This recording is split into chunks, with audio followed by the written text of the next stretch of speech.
Hi YouTube, we are back with another video. Today's going to be a little bit different. We're going to take some time out to chat with you guys, just give a little bit of a backstory. Last video that we did, link up here. Over here. Last video that we did, we had a comment that actually sparked the reason for this video. And the comment says, "Great video. We as a society are definitely losing touch with nature and steering further and further away from being self-sustainable. Could you guys do a video around the real estate market for homesteads and how to choose a location or home? Also, what made you take the plunge?" So that's what we're going to take some time out to talk to you guys about today. An educational video, so to speak, but just a little bit different from your regular off-grid content that we put out. Quick disclaimer, these are our views between Kimberly and I. Some are controversial, and people that are easily offended or thin-skinned might want to just move on to the next video, because we have opinions that really don't apply to the general society, and hence why we are out in this area that we are. So you've been warned, viewer discretion advised from this point forward. Yes. Now, we got notes here, so we are professional, just to keep us in order here. So originally we are from Ontario, and when we were in Ontario, we were looking for property in Ontario. Anybody from Ontario at this point in time knows that the real estate market is completely ridiculous and the prices are just stupid.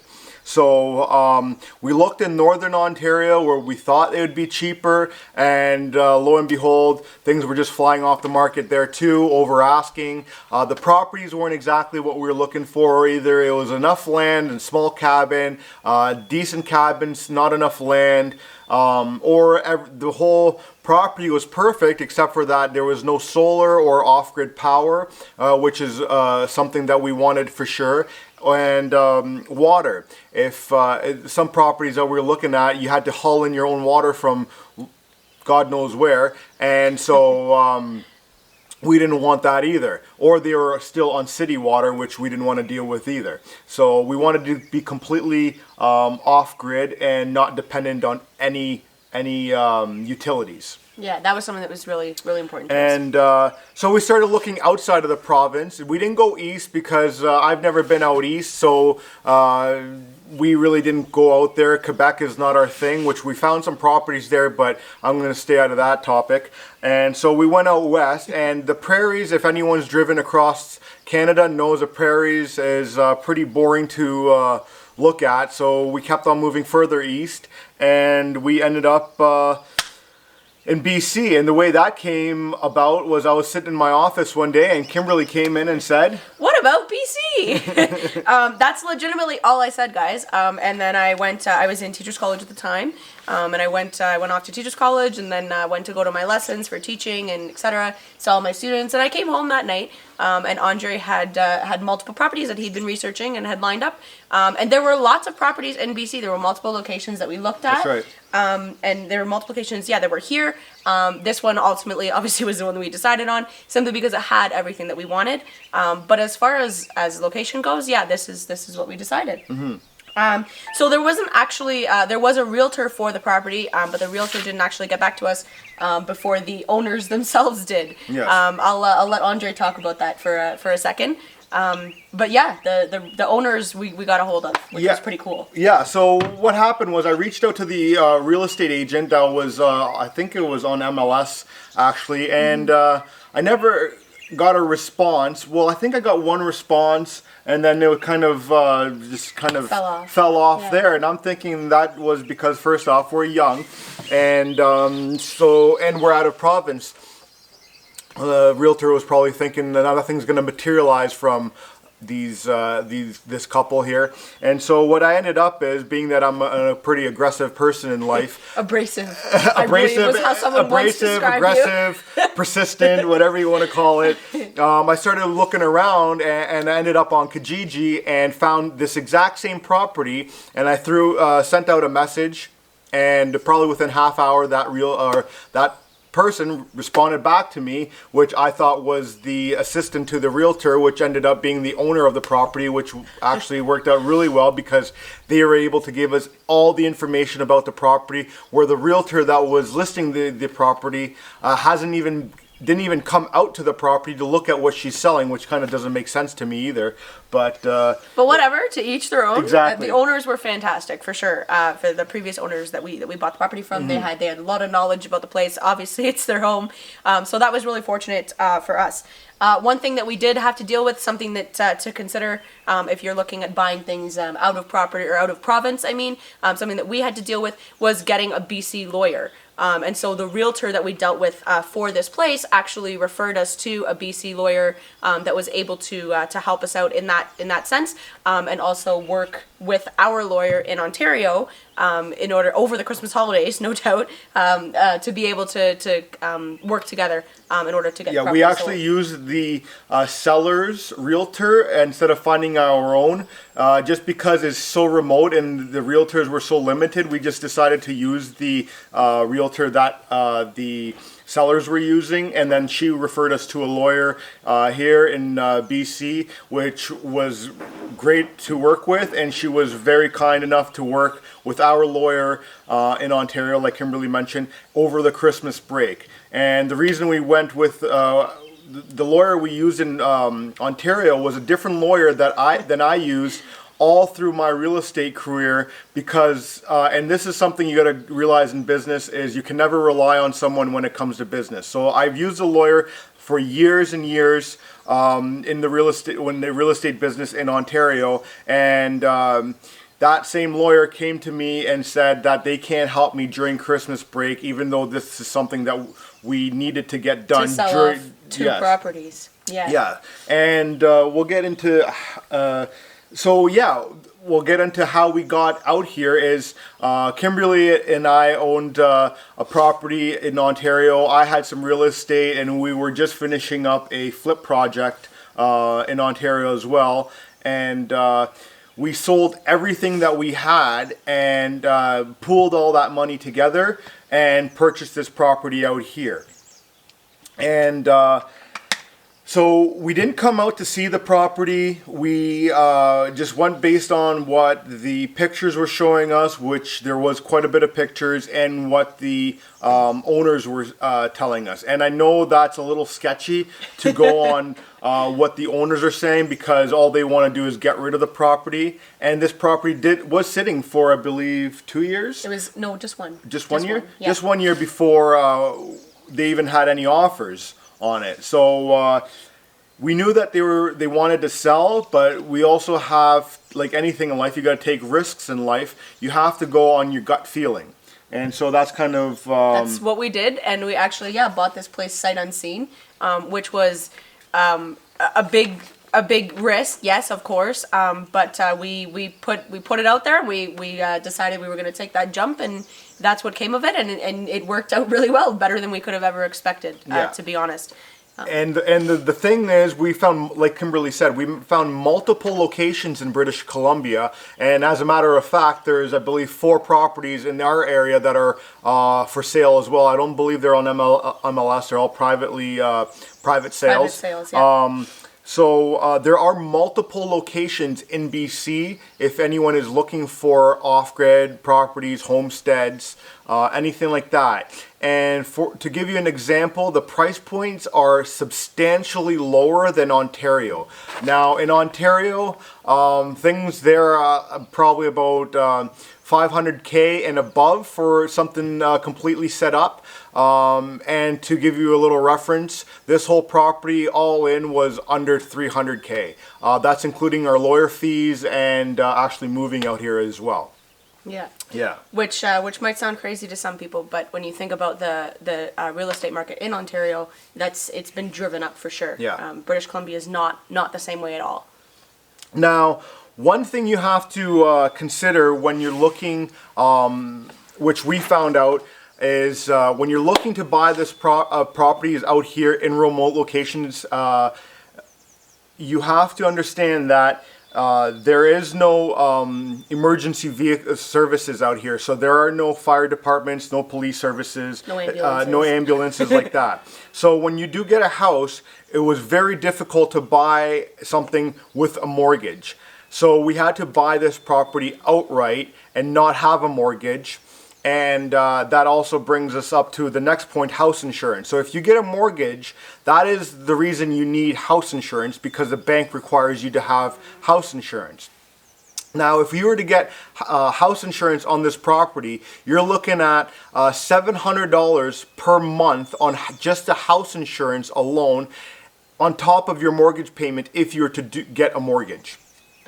Now, so that's the reason we kind of we did buy this outright, so we don't have the mortgage payment, and now we don't have insurance. Now, that is a risk we are willing to take, and it's not for everybody. So keep that in mind. If you're buying something, make sure you ask if it's possible to get a mortgage on remote locations, and insurance as well, and what the cost is on that insurance, because I don't think anybody's willing to pay $700 a month. Yeah, exactly. Yeah. Just as a side note, the reason that the property insurance and the house insurance is so expensive, when you're looking at an off-grid location or a remote location, you are remote, you are farther away, so it costs more to insure your property. Which is something that's really important to remember. Yeah, as Andre said, if you're looking for the insurance companies aren't dumb. They know that if something does happen on the property, there's no saving it. So basically, let's milk you for what you got, because they're going to have to premium, exactly, because they're going to have to pay out the whole thing anyways if the place burns down. Now, the next point: what to look for. Did you want to start with this? Sure. Yeah. Absolutely. So yeah, Andre mentioned actually when we were looking at properties in Ontario that there were some properties that didn't have water that were directly on site. So that's our first thing that we wanted to talk about, would be water sources. When you live off-grid and when you live remotely, you have to make sure you have a water source, because you don't have any city utilities. You're not dependent on any sort of city government to provide your water for you. You're not on a system at all. So if that means you have a well, or if that means if you've got like a spring, or if you're whatever your water source is, you have to make sure that you have a water source that is there. Otherwise, you're going to be yanking it in from wherever, which was the case when we were looking at Ontario. Some of the properties didn't have that. Yes. Yeah. The next point is power. So when you live off-grid, the assumption is that you have no power. How do you plug in your appliances? How do you do this or that or whatever? There are off-grid methods of power. We have solar, and this place had solar when we bought it. There are other methods of power as well. Andre's the electrician, so I'll let him take that one. But yeah, our place is solar, and it works really well. He's actually got a couple videos in terms of explaining things. Yeah, our off-grid solar video I'll link up here, so you guys can check that out. And we have a 1600 watt system, which is sufficient for what we need. Now, there are properties out here also that are on hydroelectric, and the one property actually on this stretch here has a 3-phase power system, and everyone plugs in their deep freezers there because they have so much power that they don't have to pay for, that people just use it there. And the other couple that is down the street this way here, they actually have zero power source, so they have no solar, no hydroelectric, and their only source of power is a diesel generator, and they use that when they need to. And we didn't want to really go with that, because again, now you're relying on a source. We do have generators, don't get me wrong, but we use them as minimal as possible. So we wanted to be completely off-grid and not have those extra bills, such as fuel bills. Yeah. Extra bills, but also not being dependent on a system outside of what we have here and what we've continued to build and what we're going to continue to build here. Yeah. Now, the next one is setup. We knew that we wanted to be self-sustained, so we looked for a complete setup like this one has. So we wanted a chicken coop, which this one has 2, which we converted one into a little bit of a rabbit area. Yeah. It also has a separate rabbit run. It has 3 gardens on this place, so we wanted to grow our own food. So make sure that you have somewhere that isn't all rock or all sand or something. Make sure the gardens are good. And we have a root cellar because we know we're going to can food, we're going to store food. So we wanted a root cellar, which we got with this property, and a shop because we are so far from any service business that can do repairs or anything. I needed a shop that I can do my own repairs on our lawnmowers, on the vehicles, or anything on the property itself. I'd say you're pretty good with that. What's that? I say you're pretty good with that. Absolutely, Yeah. absolutely. Now we want to maybe go on to that one there. Yes, yeah. So our next one, once you've kind of looked at your setup, you also want to look at the surroundings. So we do have a neighborhood, quote unquote neighborhood, or a community of people out here. Something that you really want to look for when you're looking at moving off grid, you want to look at the population that surrounds you. You don't want to live, unless you do, most people don't want to live in complete isolation where there's nobody around them, or there's nobody within, 60 miles or whatever. So the population is what you want to look for as well. Us out here, we have very little population, but there are still people that are around here. Something else that we don't have here, which has been great for myself in particular, is no cell service. We don't have cell phones, and it's fantastic, honestly, because if people want to get a hold of us, they can either email us or they'll call us on our landline, which is satellite. But yeah, no cell service out here. So that's something you want to consider if you're considering moving off grid. Do you have cell service? Is that something that is important to you? Is that something that you need to run your business? Do you need a cell phone? I find that actually the sleeps are a lot better out here without all the cell towers and whatnot. All the cell tower, yeah, microwaves, and all the radiation and stuff. Yeah.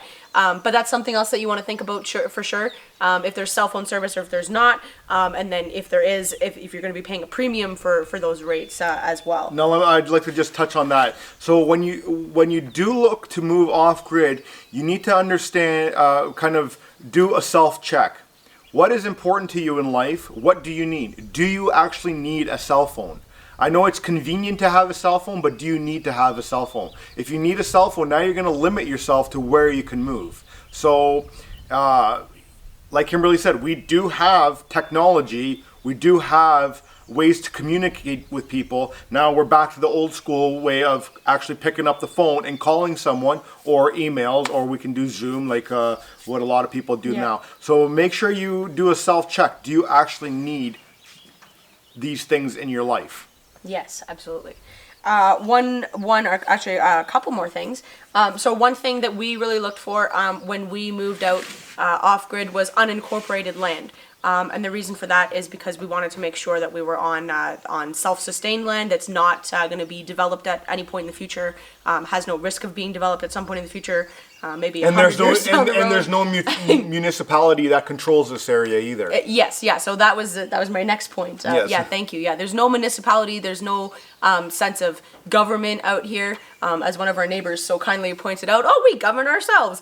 That's right. And that's kind of what it is when you live off grid. No matter where you go, you have to be responsible for governing yourself. You have to be responsible for taking care of yourself. Us in particular, we were looking for unincorporated. We wanted to make sure that we didn't have that municipal involvement, because that's the whole point of moving off grid and becoming self-sustainable and self-sustained, is to be able to do your own thing and live responsibly and live at peace for the most part with the environment. Now, yes, we are self-governing, but at the same time, this brings us back to how things used to be. So yes, we do govern.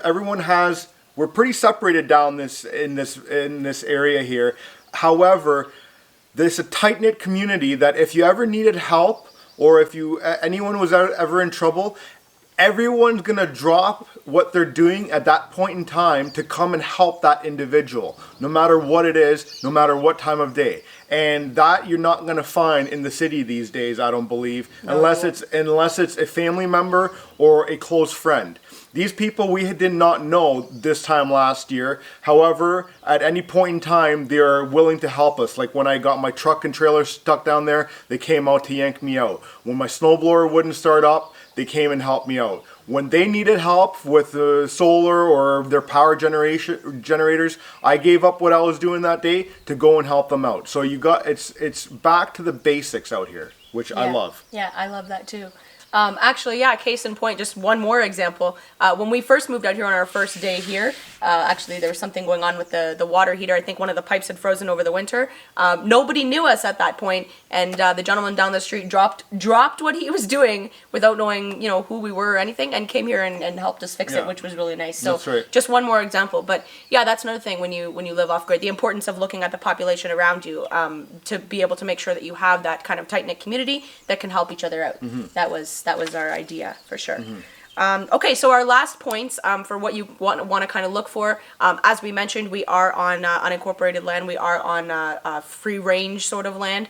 You want to look for land that you can fish and you can hunt in order to be able to self-sustain. Yes, we do have chickens here. We have 2 chicken coops, as Andre mentioned. Yes, we do have rabbits here, way too many, and more on the way.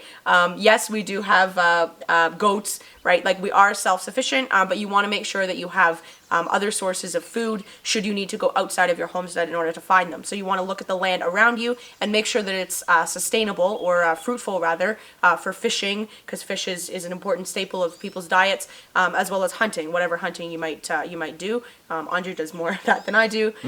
But yeah, that's something you want to look at as well. What's the surrounding area like, and what's the animal population like for you to be able to hunt and fish and do stuff. Exactly. Yeah, exactly. Absolutely. And depending on what type of fish you want or what type of game you want to hunt as well, that might make be a factor of what you want, because out here we don't have say like bass and pike like you would in Ontario, and some people prefer that type of fish. Here we only have trout and some other off species, and then we have the big game out here where in Ontario you have white-tailed deer and turkey, the smaller game, and so it all depends on what you exactly want. What you're looking for, yeah. That's right. In terms of game, for sure. All right, so now we get to the more controversial, as Andre said, the more controversial part of the video. Trigger warning. If you've not clicked out at this point and you think you may be offended, because these are our opinions, you've now been warned a second time. Viewer discretion advised. So we're just going to chat about what made us take this plunge in terms of coming out here and starting this journey together.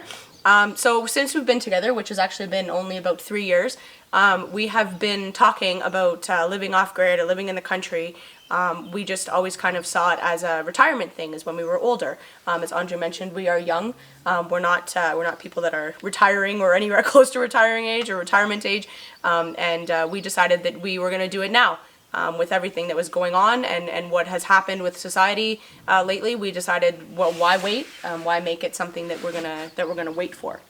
Yeah, so we've been talking about it since we've been together, and living the rat race in terms of living the idea where you have to live this consumerist lifestyle, where you constantly have to play the status game of keeping up with everything, and making sure that you have the newest appliance or the newest phone or the newest whatever. We aren't about that. We've never really been about that. But working that 9 to 5 and grinding all the time for someone else's dreams is really not part of what we wanted for ourselves. Exactly. Now, like, don't get us wrong. We understand people that don't have the means of doing things and having to work that 9 to 5 job or whatever it may be.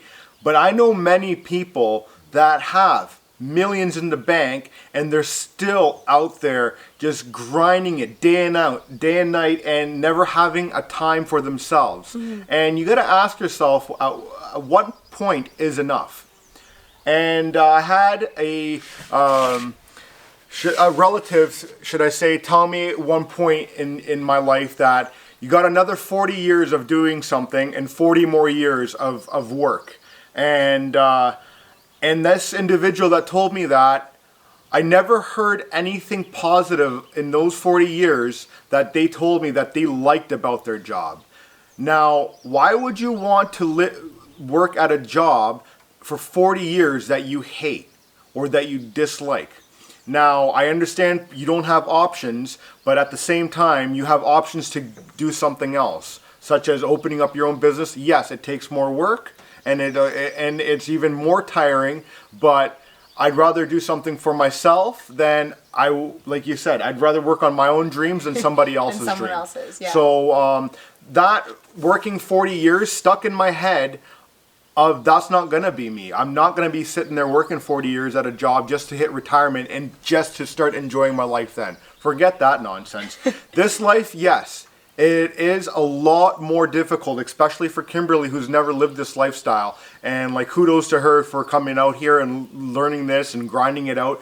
But people, it's not as easy as you think. You still wake up early in the morning because you have chores to do. You still stay got animals to feed. Exactly. You still stay up at night because you still have animals to take care of, wood to chop, wood to bring in. It's a lot more physically demanding. It's not as demanding up here where you're stressing all the time, but it's a lot more physically demanding, and which is actually a good thing because you're not going to gain weight out here. 100%. Actually, no one in our neighborhood. They're all. There's they're people all out fit. here that are in their mid 80s that will make some of these 20-year-olds just cry because they just don't stop with the work ethic. Like, it's unbelievable. Yep.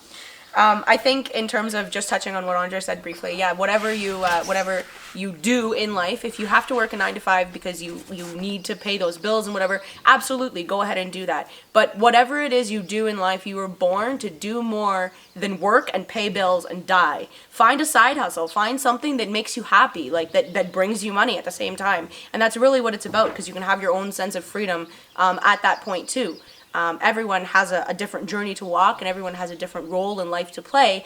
If your contentment and your passion is working a 9 to 5, absolutely, no problem, go ahead. But find something that makes your heart happy, because that's really what this life is about, is being happy with who you are and what you're doing, and living a more self-sustainable lifestyle. All right, now the big one here, if we go back 15 months ago, we've had bureaucrats who have been telling people to close down their businesses. Who's essential, who's not. We get to tell you, or they get to tell you if you get to pay your bills or not, to stay home, don't go outside, and it's repeatedly done. Now, as business owners, this made it very difficult to work run a business. And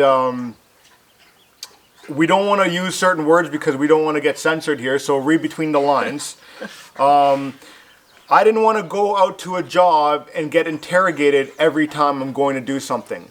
And I didn't want to put a piece of fabric over my face because it doesn't feel right inside. And I'm not going to cave in to anything like that. I'm pretty stubborn as an individual, and so is she. And it's something I will not do, and I refuse to do till this day too. And so we decided that it's not worth closing or keeping our businesses opening. And she's teaching people, and you're going to people's houses. The person that you're teaching or that you're tutoring does not have an issue. But now you have neighbors that are calling officials to come in and be like, what are you doing at your house? And you have too many. We don't want any of that. Absolutely not. So we also in October there received a leaked email that kind of has played out to a T to this day. And when we saw that email on October, that's when she came into my office and said, hey, what about moving out to BC? And that's kind of what we've done. And if you know what email I'm talking about, it's played out to a T. The whole economic structure is coming down. The supply chain is breaking down huge. You can see it with lumber, you can see it with food, and it's just going to get worse. And we needed to take care of ourselves because everyone's at each other's throats in the cities. In the city, yeah. That's another thing. People have become very intolerable. Not everyone, of course, but in the cities, everyone is at each other's throats because everyone has an argument. Everyone is upset about something. There's so much division that's going on right now. We decided we didn't want any part of that, to be in the city, and part of that division and part of the whole uprising and everything else. So we said, you know what? We're just gonna why wait? Why wait till retirement? We should just do things now. Well, that's just it. And take that step now.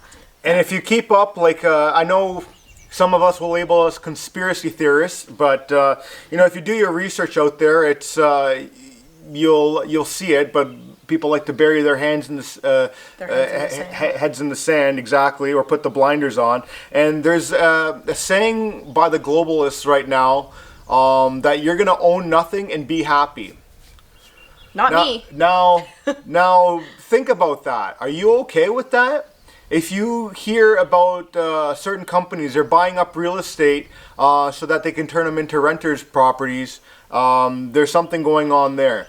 So if that's the model that's going on, you'll own nothing and be happy. I say, come here and take it from me.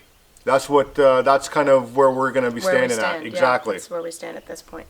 I think that a lot of people will say that's conspiracy theories and whatever, but if you do your research and you know what you're talking about, it's not conspiracy theories anymore because everything has played out to a T so far. That's right. And it's made us very grateful that we've taken this leap. So it's the biggest reason I would say why we chose to make this plunge and make this leap for sure. Yeah, absolutely. Yeah. So now that we've got you all worked up and everything, we'll cut this video short and we'll see you on the next one. Guys. Take care.